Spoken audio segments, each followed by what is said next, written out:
Hey everyone, Ivy League Gaming here, and today we're playing Watcher of Realms. For today's video, we're going to take a look at Eliza, the Fusion Calendar, and yeah, how to make the best of your resources.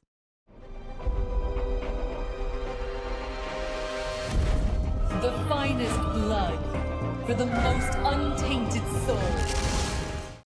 Alright, so we have the summon calendar available, but before we get into talking about the efficiency of an event like this, what do you really need to do? How much can you skip? When does this actually start for us that just started brand new accounts like with the Epic Challenge? Yeah, we have a lot to talk about there. But yeah, first, let's actually look at Eliza herself. Alright, so Eliza here. Really like her, honestly. I think it's a fun look. A little quirky. The outfit's really fun, though. And so is the bow. I really like it. Alright, so Eliza the Silent Serpent. Serpent? What am I doing? Oh, what's that accent? I don't know. Eliza the Silent Serpent. Eliza the Shadow-Dwelling Scowl-Skin Marksman prowls the dark skin reaches. Beware the tempest of her initial onslaught, for its ferocity knows no equal. Alright, so she has invisibility and instant burst damage. So when you read that, that sounds like we are getting a budget Hatsa slash and or some combination of Alaura, right? And I have heard the whispers of, I guess, I don't know, just chat here and there. People saying that it should be better than Alaura. So I'm really curious to see what she's up with, like what's up with her, because I haven't even looked at her kit yet. So redeployment time is minus 20 seconds. You can actually pop her in and out faster. That's so clever. I love that. And her cost is only 11. So yeah, definitely in line with like you popping a hot set down, blasting the enemy, not being able to be targeted, then bringing her back out. That's the goal, right? All right, let's see. So basic attack is physical damage. Obviously, she's a piercer, marksman.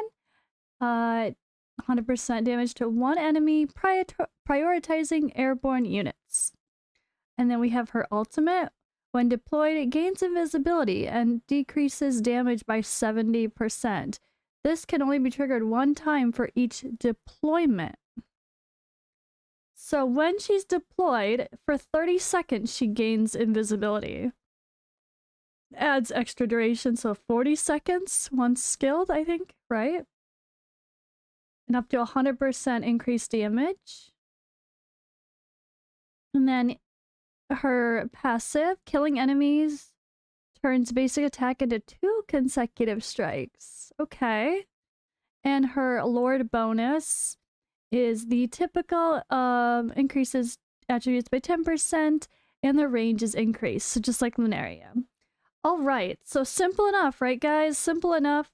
She's invisible for 30 seconds. So you can plop her down in time for targeting the enemies. Then, and that's it. It's just plopping her down is her ultimate. About when it's regarding when she's deployed, not when you're triggering her ultimate. Really cool. Love it. Makes her not targetable. She can just attack and then do damage. So she's the kind of person you're going to be putting in like Infernal Roar with a ton of attack speed and as much crit rate, crit damage attack, obviously, as you can pump out of there. 100% crit for sure, because you want those attacks to smack. So I love it. It just sounds like you're going to plop her down, let her burst until the enemies are dead, take her back out. She's going to regenerate in a much quicker time for the next round as needed. You don't want to leave her in for more than 30 seconds or 40 seconds. So it depends on your run. Does she stay in for 2 waves of heroes or does she come out in between? I'm actually honestly not really sure of the timings for that, so that's something we'll have to see. I'm sure, I think Fastidious did a video showcasing her already, so I might have to take a look at that myself. But yeah, I really like the sound of her. Let's take a look at her awakenings. I'm sure we all have some soul stones lying around that have been playing for a while. I have way too many epic soul stones, honestly. So let's see. Enhanced killing enemies now turns basic attack into 3 consecutive strikes. Hello. Awaken 2 plus 200 attack. What's her base attack? 3,000. So pretty low, like a lot of the marksmen. Not surprised. Okay. Her attack interval is 2 seconds. Okay. That's pretty good. Alright, that's a fun one. I like it. Rage Regen Auto 14. Okay. So, Awaken 3 increases damage to airborne units by 10% upon each deployment, stacking up to 3 times. Love it. Attack speed is what she's gonna definitely be about. And then Awaken 5, killing enemies during the ultimate extends the duration by 10 seconds. Can be triggered up to 2 times. Oh, so we just awaken her, which is actually very easy to do in this game. You save those stones for people like this.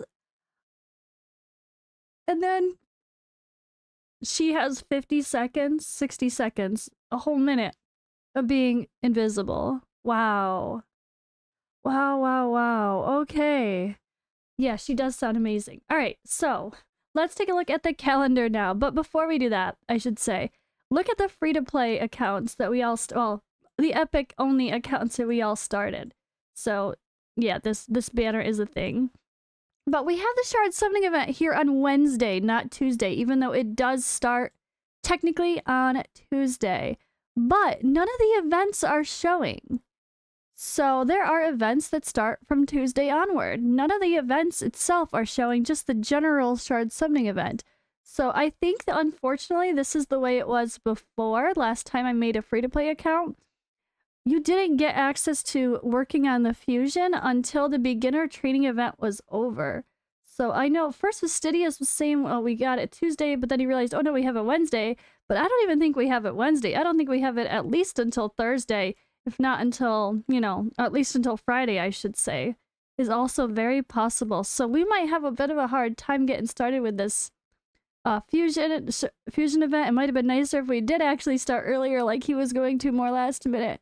In hindsight, if that's the case, because it's going to be really hard to work on this fusion. But we're sure going to try. I'm sure we're going to be able to pull it off. If we try and we grind, just I worry about if we lose 2 or 3 full days of events, that's going to require us to do some extra stuff like summoning or something, which might not be, yeah, ideal. But looks like we're going to have a 2 times event, which we don't want to pull for on our accounts because we don't want legendaries. That's kind of funny, honestly. But it is what it is. And yeah, all right. So it's a little bit different. As you can see here, the main real calendar for everybody is starting the 6th, which is Tuesday, tomorrow. Excuse me. So that's just something to be aware of, that depending on when you started your account, you have to wait a few days for that beginner event to be over before we're gonna see this. So we'll see exactly when some of us can start. I'm not sure. All right, but the best thing to do is double dip as much as you can, right? So we want to be efficient with our resources, especially if you're free to play or low spend, or even more so if you're a new player. If you're free to play but you've been playing a while, it's very easy to do all of these fusions without even trying, honestly. We have 75 fragments needed, and if you do every event in green, that's 65. You only need to get 10 more. So the reality is, I should say, it's easiest to get the points in the Oracle trials. They're never that high of point requirements overall, except maybe depending on if you're summoning like not at all that weekend, then you might not. Obviously, you won't get the Arrival of Heroes event, but we don't need to do everything. Again, we don't need to do everything. So I really like the way that they do these. So here's the thing. Let's say brand new accounts or early game accounts, I would say don't summon this weekend if you've got enough to work with. If you're very conservative on your resources because you can double dip. But then I'm like, no, wait, what am I saying? New accounts need to summon. You need to just get stuff. I guess you'll summon this weekend and get the Arrival of Heroes 10 points. And just maybe the reality is you might be able to summon enough to get the Arrival of Heroes 10 points on the next weekend, but maybe you won't summon enough to get all of the Spiritual Altar ones. I guess it kind of depends on where the points are and how much we can save over the next couple of weeks. I mean, that is a couple weeks away, so. Well, we will see. But now, efficiency. All right. So besides summoning, I mean, you don't need to summon. You could see that summoning gets you 10, 20, 30 points, and you can do without 30 of those points if you do everything else easily. So that's exactly what actually how it lines up. If you do literally everything else and don't summon once for the next 2 weeks, you still got the fusion. And you could even place in the tournaments the Oracle Trials and get even more. All right, and then looks like Thursday starts our first, we got Lost Legacy and Brave Conquest starting at the same time and ending at the same time, so that's easy. But the Tales of the Smith doesn't start till Friday, so you might go grind up a bunch of gear, but if you get some exciting things, some nice ancient mythics that you want to roll up, wait until Friday to do so you can double dip and get as much points as possible. Looks like we have Duel of Champions Tuesday through Friday, which is kind of random. It's kind of weird. And then we have Wednesday through Saturday. That's weird too. That's a weird Duel of Champions time. I feel like it should be... Usually it's been like over the weekend when you're about to have reset, but not this one. This one's weird. So be aware that the arena pushing events are not when you're likely going to be pushing arena. So just don't forget about them if you really need those points. But if you're not an arena person like me, and you're going to do everything else, you can literally just not worry about pushing arena at all. It's only 10 points total to lose, and you'll still be fine. So the other double dipping here is Brave Conquest Vault in the Sands. So Vault in the Sands, be careful, it starts on a Monday, but there is no Brave Conquest event. So you want to wait until Tuesday before you start grinding out your Vault in the Sands Oracle Trial, so you're double dipping and getting Brave Conquest points. So that's the kind of thing I'm always looking for and always trying to remind people of, because it's so easy to forget and just get excited. Oh, Forgotten Place, I really want to farm that anyway, let's go. And then you realize that starts on Friday. Yeah, that starts on Friday, which is the ending of a Brave Conquest event, which you might have already completed. And then there's nothing on Saturday to dip with points, and you have to wait till Sunday before another Brave Conquest starts. So I would say try to finish off your Brave Conquest with Forgotten Palace, mix it up between the Vault and the Sands, and finish off your final Brave Conquest by blasting Mystery of Artifacts, which is pretty easy to do, and you get a lot of points that way. So that's my thoughts there. But yeah, here is the calendar, guys. Just be very aware that it might fall differently for a lot of us that started new accounts, or just if you're a new player in general. Be aware that this does get the schedule for when we start seeing real fusion fragments is dependent upon this event here. So at least that was the same way in the past, and it looks like it's going to be the same thing now. See, it says it opens in 20 hours, but it doesn't. So it's all right, but we'll do it when we can. But all right, guys, that's all for this video. Thank you for watching. Make sure you go check out my other videos around the Epic Challenge. I had quite a bit of fun pulling my summons so far, and I'm really curious of what I'm going to get next. But yeah, I will see you in the next video.